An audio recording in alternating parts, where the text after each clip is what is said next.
less. Not that I can't edit, of course I can, but when I don't have to. Alright, I'll turn it on. 3, 2, 1.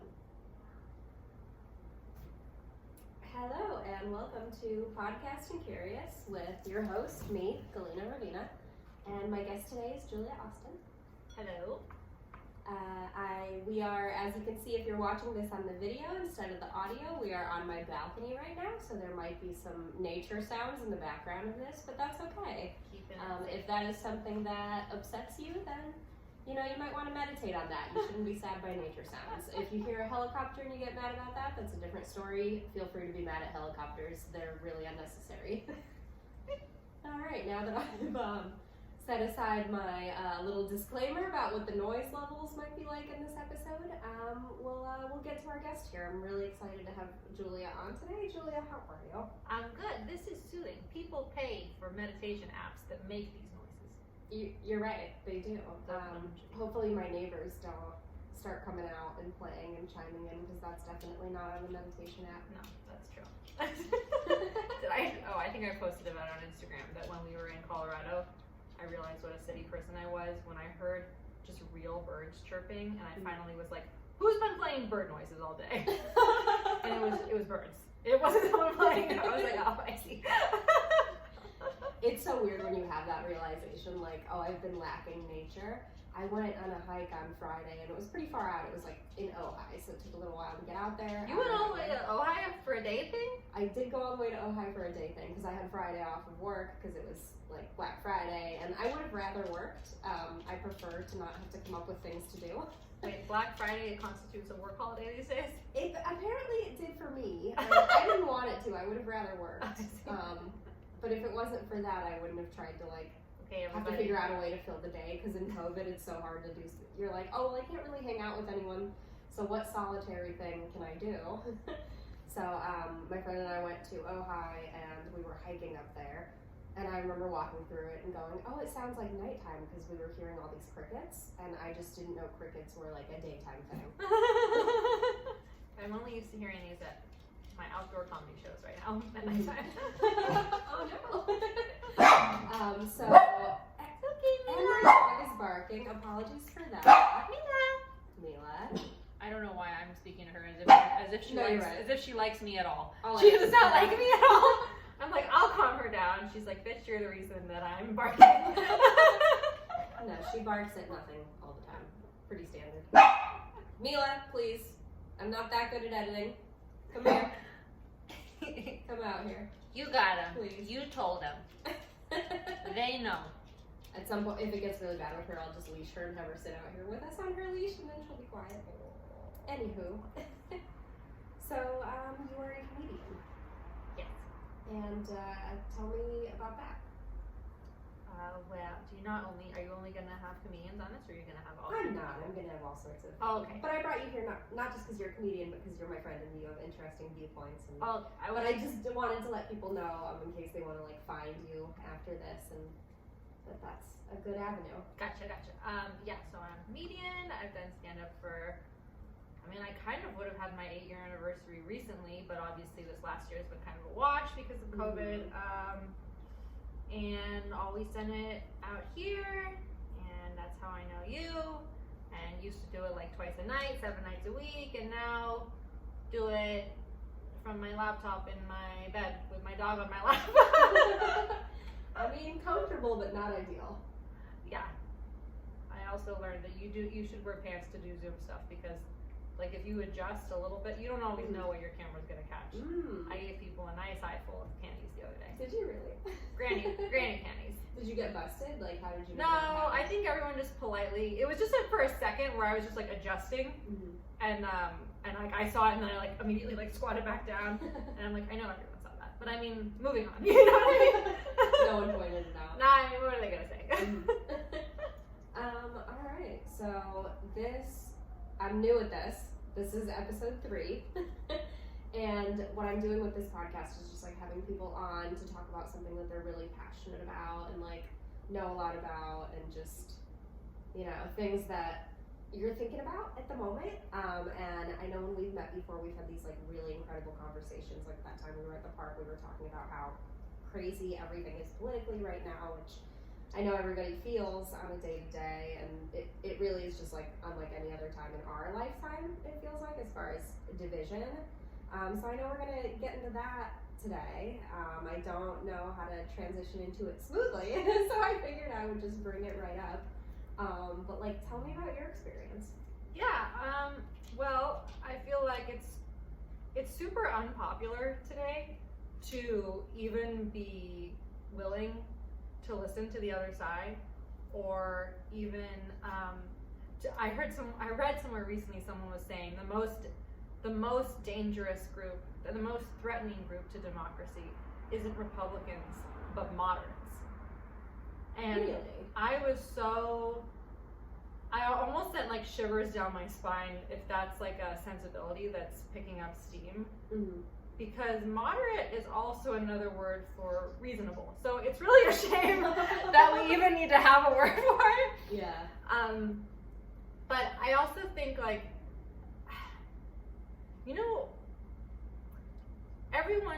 there are big groups of people on both sides of politics that it seems like they get up every day and their goal for that day is to find stories and find articles and find anecdotes that prove that the other side is pure evil. Just consists of terrible people that should die. Sometimes that's how the social media posts go, right? It does feel like that. It feels so toxic every time I look and I see, like, let's say a Twitter argument, and I fall down the rabbit hole of reading back and forth comments between strangers. I mean, things are really, really vile and vicious, and it's stuff that you're like, you would never say that to the person's face. No, well, not only that, but something I'll say to that in a second. And like, for the record, I vote Democrat. Some people, like, the other crazy thing is that when I even just say that I try to listen to people that don't necessarily think like me, or that I am moderate leaning, I get accused of being a Republican. Really? That's how extreme it is. That's insane. Is that it's like, listen, if you don't have diehard affiliation for our side by literally villainizing the other, we will assume you're on the other side. And it's just like, but yeah, with the thing online, people don't talk to like that. And the other thing is that people talk to each other online like that because they think there's no one in their life. They believe that they've created a world for themselves where there's no one in their life that they know that is on the other side. So I actually, like, I had this interesting thing happen where, like, I used to be, like, more angry, and when Trump was elected, I, like, put this post on Facebook because the person I grew up with who's Mexican, he had these guys, like, throw glass bottles at him and yell, go back to Mexico, like, right after Trump was inaugurated. And I, like, I was feeling that Trump was triggering this racism and this hate, and I put this post on Facebook where I was like, everyone who voted for Trump is a monster and a racist. Listen to the story that just happened. Like, shame on anyone who caused this. And I was like, everyone's gonna love this. Everyone's gonna agree with me, and most people did. But it's good intentioned. Right, but the thing is, like, it was a blanket statement, right? It was a blanket statement about an entire group where I was making vast judgments about everyone in it because of just one thing I knew about them, which is who they voted for. And then this one person commented, and she was like, I voted for Trump and I have a Mexican husband. Please don't call me a racist. And I was like, am I allowed to swear on this? Yes. I was like, who the fuck is this? I was like, how am I even friends with it? I can't believe I'm friends with this person. Because I was like, you have this delusion where you're like, there's nobody that even snuck into my life that thinks the other way. Right. And then I realized it's someone that I know and who I really like as a person. And I was like, I felt like so stupid and so blindsided. And I was like, oh, just because I think I'm right, like, sometimes I'm not right, you know what I mean? Like, I felt so sure and justified in what I had written, and it was just kind of an eye-opening moment where I was like, this person does not embody any of the terrible traits that I have decided to project onto Republicans, but she is one, and it was just kind of an eye-opening moment where I was like, anytime I make one of these blanket statements, I am wrong. Anytime anyone does make a blanket statement, they are wrong. It'll never be correct because no statement can be true about millions of people. True. You know what I mean? When you look at the reality, which is how many, 72 million people voted for him after everything, And it is really, really hard to look at that and accept it, because I kind of feel the same way you do, where like I vote Democratic, but I also would call myself closer to the middle and also try to at least listen to what other people have to say, because a lot of times you discover just like, oh, I was judging everybody and they're not prioritizing the same stuff I'm prioritizing, and they don't have the same experiences I have. And another thing that like makes me have to like look at stuff and assess it differently is that we live in such a bubble in LA, and everything is so really, really far left here that you forget that people in other parts of the country are just like not being affected by things the way that we're being affected by things, and they have their own totally different reality that they're making decisions based off of. Yeah, it's not even that they don't care about some of the things that we're worried about sometimes. It's more that it's really not a presence in their life, right? Like things like police brutality or racism issues. There are some towns where that's just not coming up because there's no crime, there's no people of color. Honestly, there's not that many people at all. I mean, they are, but they're so incredibly spread out. You know what I mean? Like that it just doesn't come up in their lives, and their brain is on something else. So it's not that, given a situation in which that was present in their lives, that they wouldn't think the way that we think or care the way they care. It's more just that it's not a presence in their lives a lot of the time. So did you end up having like a conversation with this woman that made that comment? Did it lead into any kind of discussion? I didn't respond, and that was a very long time ago. Right. I didn't want to respond, and I think that was the right move. The more correct move would have never been to make the post I made in the first place. Yeah, but I get that. I mean, who hasn't made like an emotional post on the internet? The older you get, the more you're like, hey, this is for me to keep to myself, or for me to discuss with the people that make me feel a certain type of way. Right. I was younger. Of course. So yeah, it was. I've done it too. You'd be hard pressed to find someone that didn't put out like some sort of emotional response at one point or another. For sure, but I'm glad that I like nipped it in the bud. Then should Mila be eating whatever she's doing? She took a tissue, so I have really bad. I feel like I have to bring it up because now it's going to be in the video, but I have really bad allergies, and so I brought tissues out here. Mila, her dog, and my dog is eating tissue. a nice used one. Well, it's not tissue. Yeah. That it, girl. Mila. Look at her looking at us like, why are you judging me? The thing is, she won't actually ingest it. She's just ripping it apart, so it'll just be a mess for me to clean up later, but I don't have to worry about her eating it. This is a total tangent. As most things on podcasts are, but I did just order a DNA test for her. I've had her for 12 years, and I've been wondering the entire time what she's mixed with. And I have read that like certain types of dogs, like King Charles Cavaliers, or like little, like long, any kind of long-eared dog, they were bred for bird hunting. Yeah, totally. And dogs who tend to rip up tissues or get obsessed with like dryer sheets, things that remind them of birds. Oh yeah. So that makes me think like, oh, she's mixed with one of these bird hunting breeds, because she's constantly, if she gets a hold of a tissue or a dryer sheet, it's over. So cute. But anywho. But anyways, a lot of people reward and applaud making like 5 posts like that a day. They do. Today. There's certain Twitter accounts that are all just people yelling and screaming, and I'm not going to say they're all left wing or right wing.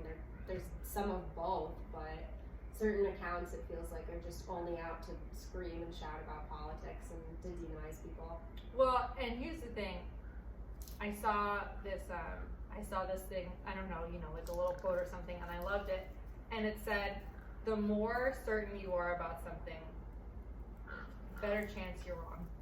I love that. Which I think is true, because the smartest people I've ever known have never dared to say that there was a 100% certain answer to anything or certain truth about anything, because then you're probably going to be wrong if you say that, because it's just there almost never is like one thing that is true. And you'll see sometimes with people who make these posts that are just like so villainizing of the other side, if someone comments just one thing that's not even mean, not nasty, but just bringing up like a fact that goes against what they've said, they'll be like, you can just unfollow me or whatever, or oh, I see, then you must be one of these or whatever. They're not even like engaging in the fact that's been brought up. No, they won't have the discussion. No, it's like their world is just like can't handle people that like challenge their beliefs. Mm-hmm. And I feel like that's how people are becoming more and more. It's just like everyone's speaking into an echo on their Facebook page.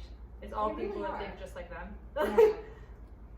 I think that, and granted, this is just like my theory that I have as far as like older people and younger people and what kinds of associations they have, but I feel like we search for information differently, or we're like getting information differently, because younger people, I feel like, get everything from multiple social media sites versus like our parents. I can only speak for myself, but like my parents will just find information on Facebook because that's the only one they really use.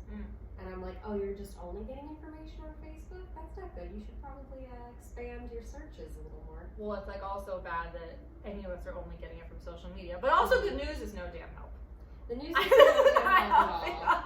I feel like with Nick and I, my husband and I, we alternate. We mostly watch CNN, but sometimes it'll just be like Don Lemon lays it on so thick. He does. Where it's just like fucking theatrics, where he'll just hit these words that he drags out, like looking into the camera like it's like fucking Shakespearean. I'm like, relax, okay? Just, you know, it's like a little, sometimes I can't handle them. I just wonder what the other side's saying, so we go to Fox, and then of course it's like no better over there, and it's like, I'm like, I can feel this narrative being pushed on me, and I'm like, will someone just tell me the truth? Yeah. And the whole truth. Can someone just tell me the whole truth, please? Right. Like, and it's hard to. None of those channels you mentioned ever really give both arguments. They just give their preferred argument in their preferred bias, and it's like, I'm not even going to necessarily say that, let's take CNN for example, that everything CNN says is wrong. It could be that they're giving accurate information, but they're like lying by omission because they're not giving you other stuff. It's not the whole truth. Yes. Yeah. It's not the whole truth. Yeah, because I don't think the truth in any situation is going to fit one narrative, period. Yeah. And also, I will also say that journalists don't have access to the whole truth most of the time either, so it's not necessarily like their fault. But what I am saying is it's very, very, very hard to know the whole truth. Even the people we're supposed to rely on, even the people who are supposed to have insider sources, like CNN journalists, they can't access the whole truth, or the truth they receive is filtered, right? Because you have publicists and everyone making decisions in the White House by the time it gets out. And so that's why when we make these like villainizing blanket statements about groups of people online, it's by the time we've received a piece of news that has been filtered, cut up, edited, like thrown through a goddamn blender, like by the time that we get it, and chopped down to fit like the Twitter 280 words or whatever the limit is. And the headlines, like, I mean, it's just spun in a way that's supposed to make you like feel a certain way, and you assume it's true. Like a headline, you assume is true. You don't. A lot of people don't even like read into the specifics of like no, what's they in the don't. article. They see headlines and then they don't open it, and then they just pass it around. And I wonder, like, I don't know. I don't remember everything I've done, so I hope that I've never done that in the past. But I could understand how it happens because I know that I've like seen headlines and been like, oh my god, this is going on, what? That's crazy. And then like didn't click on the actual article to read into it, and then probably went and like shared whatever headline I read with somebody else. Sure. Or even if you did, you only read that article. You didn't I you didn't Google fact check it or see if what anyone else had to say about it, or Exactly. yeah. But I mean, I think like a big thing that's been on my mind lately about all the hate going on from one side to the other is, my question is always like, what's the end game, right? Right. So like, for example, sometimes if we talk about Democrats and Republicans as two people that are dating, and sometimes you know a couple and they're always fighting. They're always fighting. And when you talk to either one of them, they're obsessed with talking to you about why the other person's wrong, what they did wrong, why they're a piece of shit. And you're sitting there thinking, the bigger picture here is, where is all this fighting going to take you? It shouldn't be like, I mean, yes, you have to talk about the issues, but it's like, you have to get to a point where it's like, the issue isn't, okay, today's problem, today's argument, who was right. It is, if you're in a position where you're like constantly just, your whole goal is to prove the other person is a piece of shit, what's the end game? Like in those situations, there is an actual end game, which is like, you should break up. You know what I mean? Right. But in like this case, everyone seems so dead set on proving that the other side, not everyone, I'm trying to not say blanket statements, large groups, are so intent on proving that the other side is just evil, nothing good about them, all think certain ways, all have the same agenda, and it's bad. Here's the thing. It's impossible to ever prove that, but like, they want to. And what if they did? What if there was some like all-knowing power that we could agree was the judge who ends it all, and they said, you're right, that side is all evil and there's nothing good about them. Okay, so what? They're still here. Right. So what do we get out of, what are we going to do, assassinate them all? They're here. We have to learn to live together because we're not going anywhere. We're not going anywhere. You know what I mean? I love the married couple analogy. I've never heard that. Or they don't even have to be married, but just the couple. And I just thought about it today. I was very proud of it. I love that. That's so good because that's what the country is. It's like both people live here. Yeah. Unless we go to civil war, what answer is there other than to try to find common ground? And Right. what I always think about that like kind of breaks my heart, and it's not like I haven't participated in being so crazy angry and making blanket statements about the other side either, but at the end of the day, I think that like every human on earth wants to feel safe, wants to feel like they can succeed, and they want those same things for their families. And it's like, regardless of what your beliefs are, I'm pretty sure everyone wants those things, right? Right. It's just that people find different paths to how they think they're going to get those things. But if we just start recognizing that we all want the same things, it doesn't have to be this way, wouldn't it be less painful? Or do you think on some level people enjoy the drama? Oh, absolutely some people enjoy the drama. Let me tell you something. Most of the people I know who their whole social media page is like 5 posts a day about how the other side should just like die and burn in hell and whatever. These are people that I know to have anger issues where if it's not this, they're mad about something else all the time. Right, very true. I think politics has also just kind of become like an outlet for people who have anger issues in general. A lot of the times. I bet it You has. know what I mean? Yeah. Because there's no sports right now either, so do you think people are like taking all of their sports energy and putting it into that? maybe that's what it is. It's just Sunday, drink a 6-pack. What am I kidding? A 30-pack, and just get online and yell. Mm-hmm. Can't yell at the TV. I don't know. It's like become, and it's hard to say, but it's like one thing that made it so crazy this year, and we're recording this past the election. It's over. That was such like a strenuous time, and everything was so charged before that, but like it's not really that much less charged after it. It still feels like there's a lot of chaos. Well, and I mean, of course, and like the side that's like won the election is, it just brings a lot of like, nah, we won, so you're wrong. I mean, it's just like not, it's not like, it's just not useful. It's really not useful. And the other thing I will say is like, look, of course, stereotypes exist for a reason, which is at some point somebody met someone from a group that was a certain way, right? Yeah. So somebody exists that is this picture that's been painted. Somebody, and maybe several somebodies, right? Mm-hmm. So I'm aware of the things that people say about the left side and about the right side, and there are some people that meet those descriptions, whatever it is, right? But then there's a bunch that don't. Right. There's a bunch who are like, there's a bunch of like, there's a bunch of people who really root for the economy who are Democrats. There's a bunch of Republicans who are not homophobic or racist, or you know what I mean? Like there are like reasonable people on both sides who are willing to have some conversations with the other. The problem exists with the groups who are like, no, all of you are this or that. And then the reasonable people on either side see these terrible things being said about them that aren't true by the other side. And of course it makes them feel like, well, I don't want to have a conversation anymore. Right, like now the people that are in the reasonable group, in the let's come together group, kind of just feel left out and completely pushed out of the conversation, where it's like, I don't even want to participate because I'm going to get ostracized. Joe Rogan said it on one of his podcasts where there's always people in every group that make the group look bad. Yes. Right? Every group. You know what I mean? Mm-hmm. Like those women who had a funeral for all men at the lyric recently. Whatever the fuck that shit is. Oh my god. You know what I mean? Like yeah. that's the thing where it's like, that's why men are like, women are insane. And I'm like, I mean, we're not all, but this is not good for our case. This is not good. No. A funeral for all men. That's a different kind of level of hurt. Of like, who hurt you? Dad wasn't there. Maybe your brother was mean. What happened? Maybe somebody cheated on you at some point. It's like, oh, the whole gender is a nightmare? Right. But also, like, there are certain groups that it's become acceptable to hate, right? Like, white men can't catch a fucking break right now. Yeah. Men in general, like to some extent, you know what I mean? What we call Karens.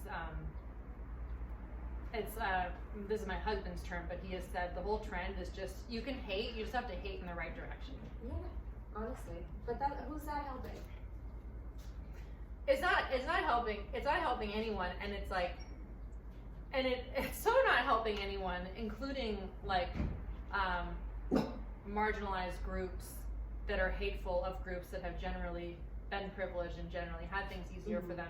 The reason it's not helpful is that, Mila. look, there comes a day when no matter how great your Mila, look at me. Stop.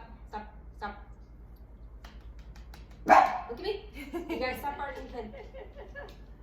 Okay, sorry. Oh no, it's all good. No matter how great your half-hour stand-up special that is all about how terrible straight white men is, no matter how great that set is, there's going to come a day when a handful of straight white men have something to say about your next career move. Yeah. And Absolutely. sure, they can try to be objective, but they're also like, I don't know, you seem to hate us, so why do you want us to cast you in this? Right. Do you know what I mean? Like, yeah, or whatever. People don't think about like that far in the future though. They're like, this is the thing that's going to be popular today with this group of people, and Yeah. it's back to that echo chamber of like, oh well, Twitter's going to love it if I just say all white men are evil, and it's like, yeah, Twitter's going to love it, but then what happens when those are the people you have to work with the next day? And it's not to say that we can't have a sense of humor about ourselves. I make Yeah. jokes about when I have my Karen moments. Of It's course. not, but we also have to be realistic of what we're asking of people. They're not going to be martyrs who are going to bend over and whip themselves because that's the sensibility that's popular right now. You know what I mean? Right, Like, and they might not even be the people that were actually doing anything horrific in the first place. no, I'm Like, saying it's your husband is a perfect example, like for sure. one of the kindest, most gentle people ever. Like, you do not get to put him in a category with every white straight man. It's like, no, you have to look at the individual. No, for sure. And there also comes a point where even the ones who aren't the problem, they still are not going to be so self-hating that they're going to want to work with, hire, or support in any way someone who has said so many terrible things about their group. Do you know what I mean? Like there has to be a limit on what we're asking people, where it's like we want to be like, well, they should just know that everything I say about them is true, and some of them are like, no, it's not true about me. So like I don't really want to like work with you if you're going to be just saying like my all day every day with you in the writer's room is going to be this shit like all day. You know what I mean? Or whatever it is. Like Yeah. I mean, I would feel if someone came out and was like, oh, every white woman from Ukraine is like just such a nightmare and will like lie to you and cheat you and stuff, I would be like, hey, no, I fit that category, but that's not true. yeah, it's always, the thing is like it's always comfortable when we're speaking to a group or speaking into the void that is Facebook, but it's a very different thing when that person is standing in front of an individual who is part of that group and that individual does not fit the description that they fit. Yeah, exactly. And then it's uncomfortable. And people are just not coming face to face with that uncomfortable moment because you're right, they're saying it all online. Yeah, or in their stand-up bids, and it's interesting because like I've had some of those like moments with some of my bits where they were about groups or types of people, even just like just like a joke about a Beverly Hills woman who drives a BMW and has all the lip injections or whatever. Yeah. It's one thing to say that at the Comedy Store to a room of 200 people. It's another to do that at a small restaurant show with 20 people and 8 of them are the women that's in that bit. Yeah. You know what I'm saying? Very true. And suddenly it's just like, yo, they didn't pay $20 for this ticket and $15 for that drink and $40 for that entree for me to talk about them like that. Right. And that's not. And we need to be able to make jokes. We need to be able. But I'm just saying, which is an interesting thing that has happened, where speaking to a large group, where I didn't have to look anyone in the eye to bring that bit to a small room, was like, well, I'm not going to do that bit tonight. Yeah, you have to make conscious choices, and a lot of comedians that are in that sphere of making generalizations and just like trying to, punch up to these powerful, privileged classes. It's like, at the end of the day, they're probably not looking those people in the eye, and they probably don't have, like, you had backup jokes, I'm sure, in that moment, but some comedian, let's say, that only has jokes like that, what are they going to do in that situation? They can't pivot. They've only got this, like, hateful material, basically. I've been at shows where that was the case, and it was so uncomfortable. Oh, yeah. I think I've seen that, too, and it's like, oh, no, you should have just come up with some regular old material that everybody can relate to that doesn't make any group of people feel bad. Yeah, and And that's not all. Look, part of the way you're gonna get big ever is if you stand for something, right? Mhm. Like I said, even like being. Some people think like, oh, moderates just they don't want to pick a side. Trust me, we've picked a side by being moderate. I have so much shit said to me about being a moderate. Do you know what I mean? If anything, like. You know what? What Republicans and Democrats agree on? That they don't like moderates. Like, you know what I mean? Like we might be like the most hated group of all. I don't know where I was going with that. Oh, I was saying is like you do have to stand for something. You shouldn't be afraid to stand for the things you stand for. But kind of takes me back to the thing of like, are you standing for something good or are you just spewing hate? Like. I think, and I will give this a shout out to her, Kadi Assad is like so good with like her activism videos, because like I never see anger out of her. I never see her just like saying hateful things about anyone. She just wants to talk about the good things that she wants to have happen. You know what I mean? It's not like, oh, let's just completely make these people look stupid or make these people feel bad or whatever. It's like she has her thing that she cares about and that's what she promotes. And that's what you want to see more of. And I wish I had like more good examples to add to that of people that just go out of their way to like really hold up a cause and be like, this is great without villainizing anybody when it's so doable. Yeah. No, it's true. There's always a way you have to like. I mean, you have to think about the way people want to be talked to, right? This is why when people are just like say such terrible things about certain groups, I genuinely believe they don't care about converting them to their way of thinking. Even they just want them to feel like shit and even just stay on their side. Yeah. It almost seems like that's a sensibility. Like you're terrible, stay on your side. Yeah. It's not. Hey, here are some problems that could occur with the way you do things. Can we talk about it? Maybe I can encourage you to think about things my way or see things a different way. It's more just like, yo, fuck you, you suck, stay on your side. Yeah. That's like what it is. What was I? Well, oh yeah, like a great example is people buying breeder dogs, right? Yeah. Like I'm an advocate for dog rescue, but sometimes I'll see people just writing these long like rants, just villainizing people who buy breeder dogs. And you don't know everything about them, right? For example, there's a couple I used to dog sit for. All their dogs are breeder dogs. They also donate like tens of thousands of dollars to dog rescues every year. Ironic that they don't rescue a dog, but like also, do you know what I mean? Not a piece of information you don't always know about. And like, like I guess what I mean is like, if you want to convert those people to adopting dogs, you're not going to do it by just like telling them that they're all pieces of shit. Like that's not how it's going to happen. That's such a good point because that goes into the political thing so much. Like you're not going to convince anybody on the other side of you politically that they should like take a look at your beliefs and get over on your side by being like, you're an asshole, you're racist, you're this, you're dumb, you're stupid, whatever. Like how has that persuasion doesn't work for anyone ever. No one's like, oh yeah, I love being spoken to like this. Would love to hear more of what you have to say. Like, no, I don't want to hear someone talk to me like that. Is it Judith Shelton? That's a comedian, right? I don't know what else you want for it. I think so. It is a comedian. I want to give her the right credit, but she put this really great thing I loved online.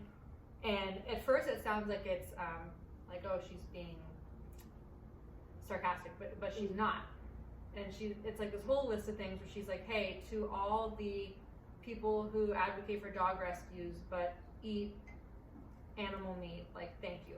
To all the people who advocate for saving the planet but still buy plastic bottles, thank you. And it's this whole list of things where she kind of ends it by saying like, and the whole point of it is like that nobody's perfect, and a lot of times you see someone do one thing and you're just like, well, you're terrible, and you don't know about like the good things that like they're doing. Or on the flip side, oh, there's a little rat next to you, just so you know. Okay, you know. Oh, this thing is active. Hello.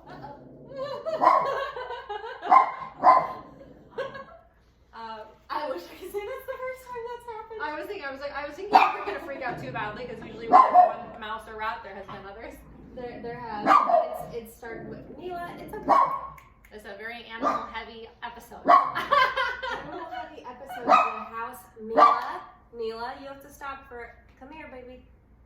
Mila, look at me. Hey, Mila. Mila's like, I will not catch this mouse, but I will find these tissues. Come here, baby.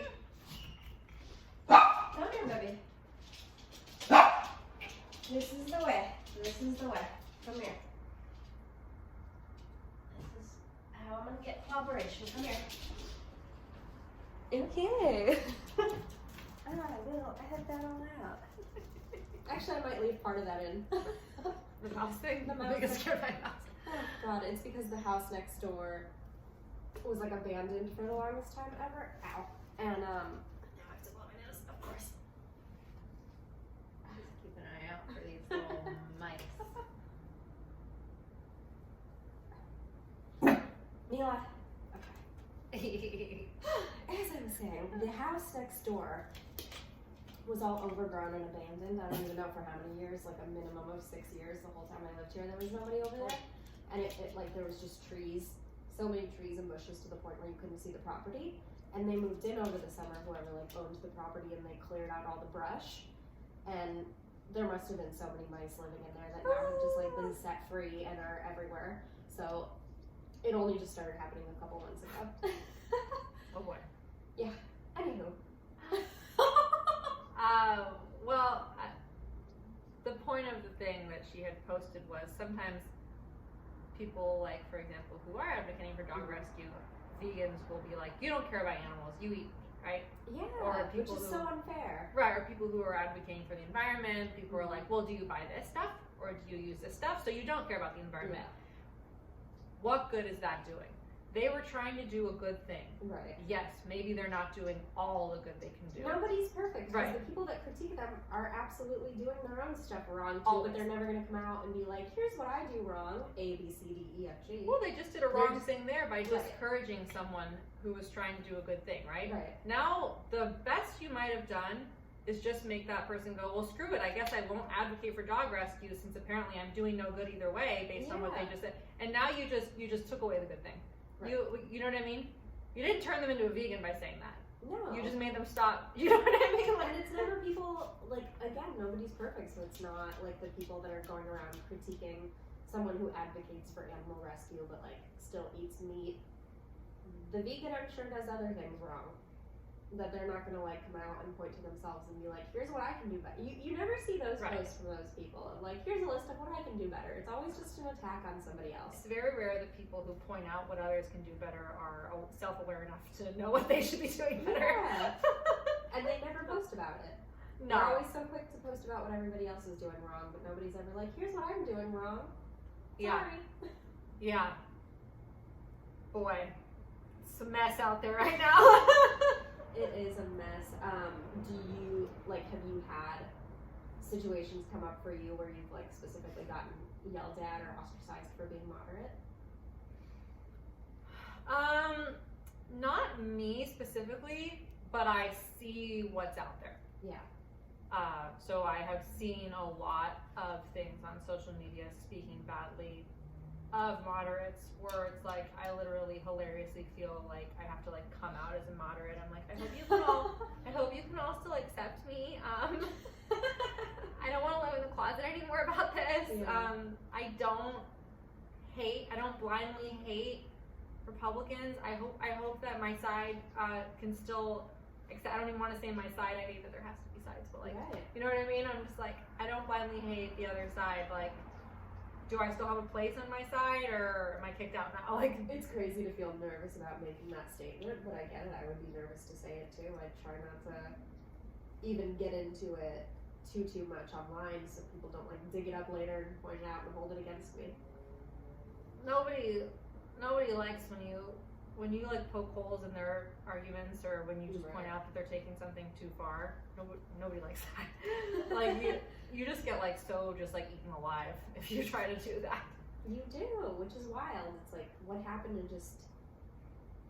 It's like I want to ask what happened in the middle, but the middle exists, but the middle feels so pushed out that like they feel like they don't have a say in it anymore. Which Yeah. is crazy. Like, how do we get to that point? Right. Well, it's kind of just like it's at the middle. The extreme sides have gone so far to their sides that the middle has never felt further away Yeah. from everyone else. You know what I Honestly. mean? So yeah. Mila, it's okay.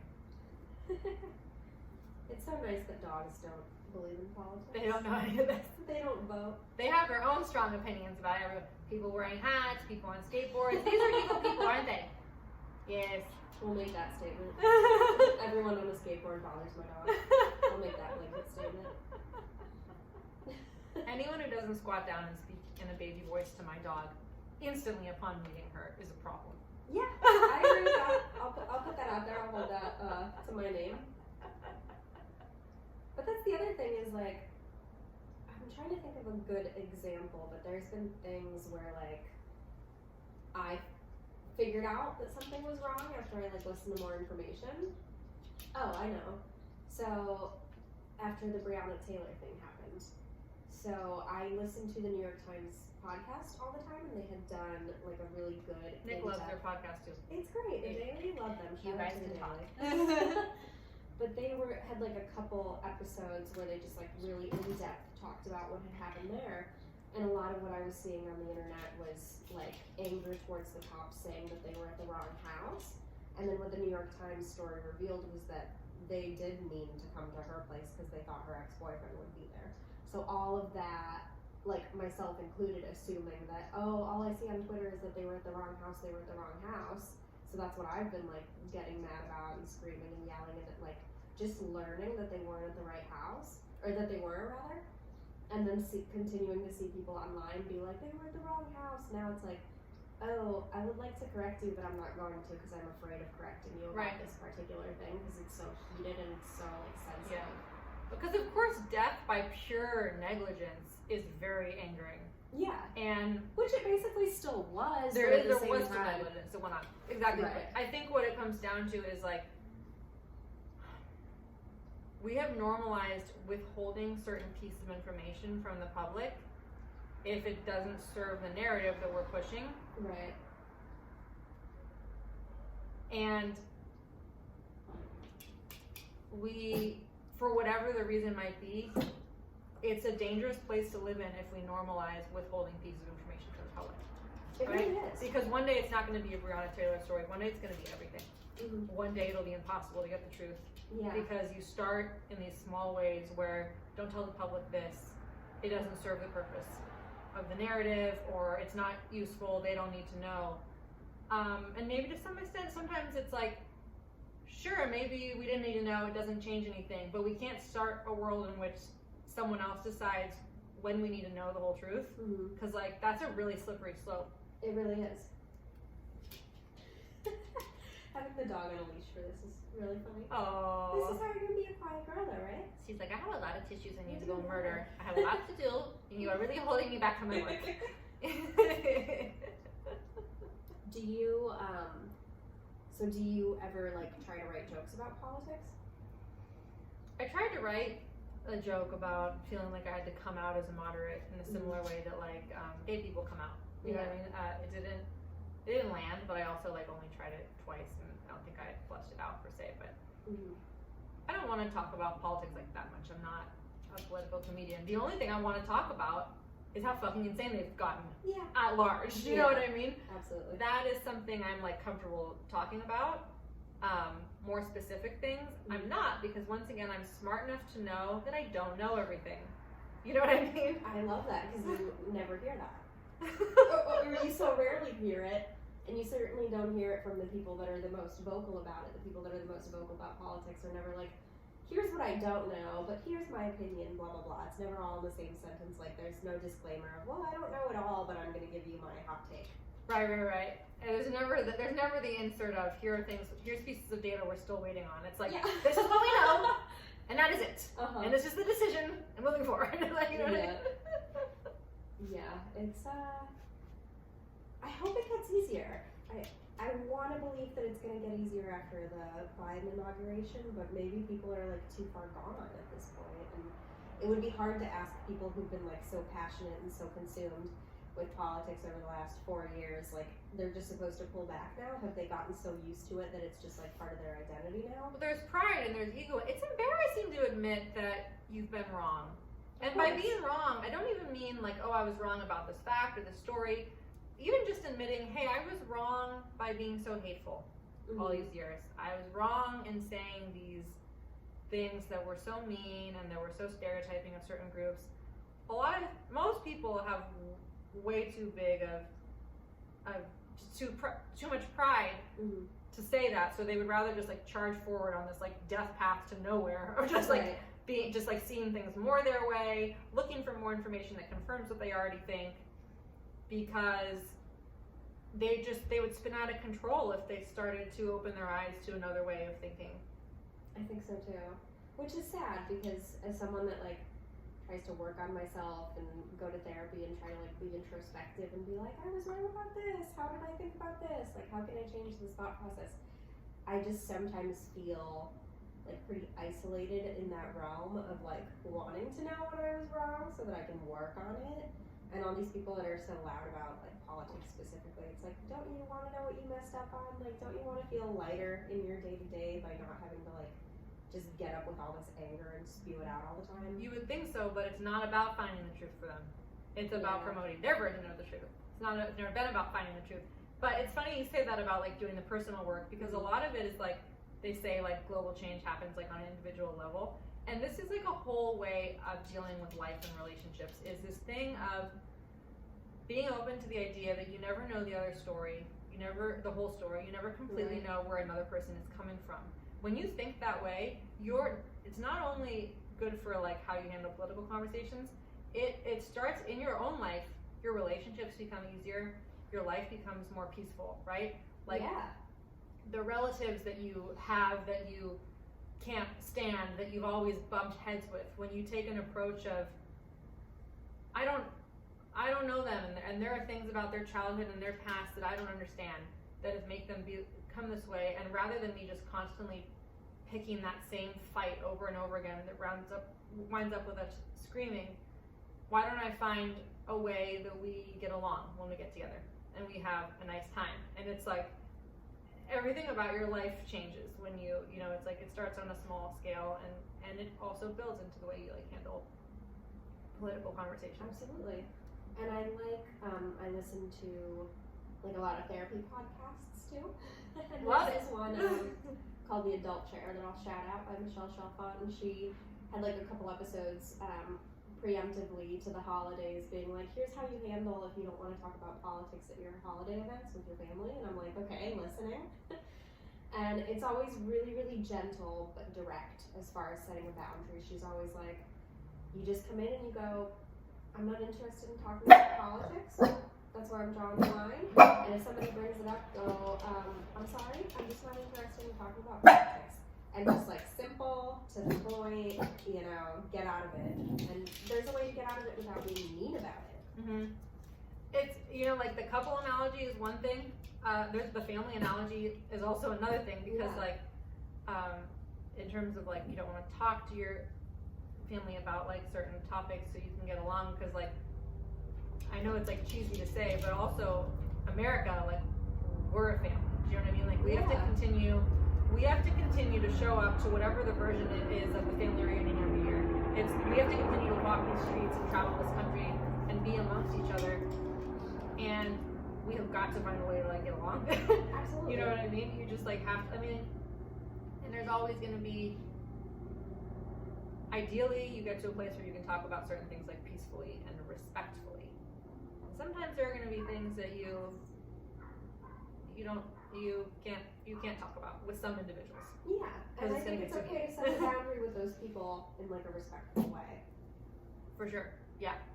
I mean, you know, my dad has like a terrible girlfriend who's like a horrible human being, who's like a gold digger, and has wished that my sister and I didn't exist, and has physically abused him, and you know all about this because we're friends. Yeah.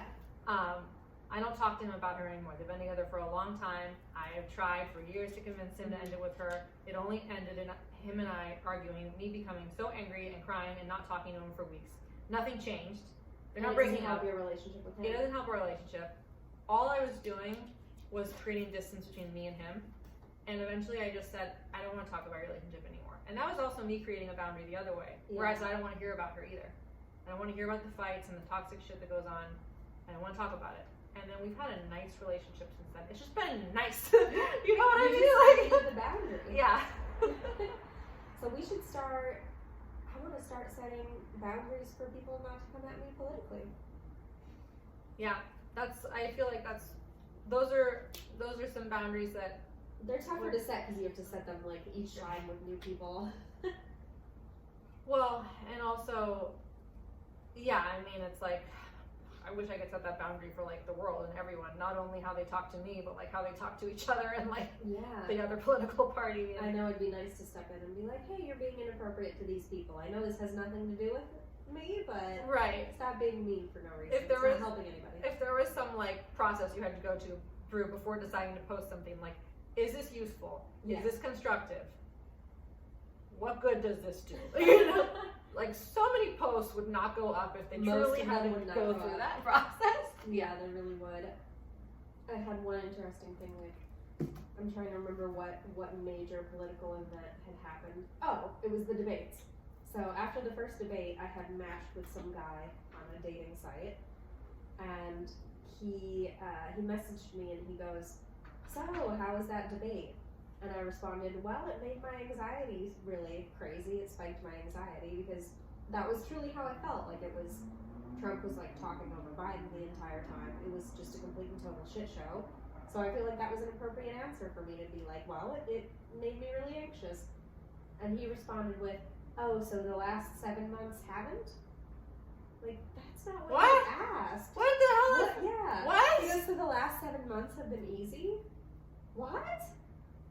That seems like someone who just like wants to argue. Which, and there's a lot of people like that. There's a lot of people like that, but like, dude, why are you messaging me with that on a dating site? Like, how could you think that that kind of disagreeable response would make me like intrigued? Yeah, what do you do? This is Bumble. This isn't Yeah. The Daily or whatever. I don't know. This isn't Twitter. Like, why are you whatever. looking Yeah, at like me like whatever. this? Also, I was not wrong to say that it made me anxious, and that has nothing to like that. That wasn't my answer. Right. And your question wasn't how were the last 7 months That was for you? such a bizarre, like, just scrutinizing and finding the most like far-fetched way to find something wrong with what you just said, Yeah. which So is I also figured- like, Oh, why okay. do you want to find something wrong with what? Yeah, why are you being disagreeable? Like, now I can tell that you're disagreeable on a whole. Yeah, because disagreeable. you responded with that. That's a Like, personality trait. that's a personality trait. It At is. It large. was strong in this one, clearly. And so I figured, like, okay, I already don't like him for saying that. So I have nothing to lose at this point, so I'm just going to give him a very honest response to his response. So I go, hey, just so you know, you probably shouldn't be opening with politics. It's a really negative thing to, like, take off the top. Yeah. Something along those lines. And he unmatched me, and I was like, good, I don't want to match with you anyway. Like, you're crazy, but Wow. you should accept my advice of, like, don't ask someone something political, and then all of a sudden you're, like, mad at them. Well, that's something where people don't want the mirror turned on them. No, He they just unmatched you. He just unmatched me, but I'm glad I said it anyway, because I could have just unmatched him after he said, oh, so the last 7 months Yeah. have been easy? I could have just unmatched There's him. a whole country full of people unmatching each other all the time. Exactly. Do you know what I'm saying? Like, unfriend me, unmatch me, unfollow me if you do this, if you think that, and no. It's like, Yeah. if I could count like all the people who are like, if you this or that, you can just go ahead and unfollow me. I'm like, it's the most juvenile thing I've ever It seen is. in my life. Yeah, I love when my favorite is when someone like has to tell you that they're unfollowing you without just unfollowing you, or it's like, okay, good, you won't be missed. Goodbye. Yeah. Like, I was not gonna notice, and I'm not gonna change my. It's also like, okay, it's like fine. They're saying to you, I have decided that I do not feel like having a civil conversation with you about the thing Yeah. that upset me. So I'm gonna write you off. I'm for good. closing the door for that. Yeah. It's like fine, then just close it, bitch. You know what I mean? Just close it. You don't need to like tell. That's a version of I'm just letting you know that I'm not talking to you. Yeah, it really is. I've come here to talk to you about the fact that I'm not talking to you. Okay. Which is so counterproductive. Yeah. Really. There's a lot of people like that. Luckily, that's the only real issue I've had with that. As far as online dating, people aren't like too political right off the bat, which I really appreciate. I'm like, we'll get to that. If we end up dating, we'll have that conversation, but like, don't bring that up with me right away. No. It's crazy.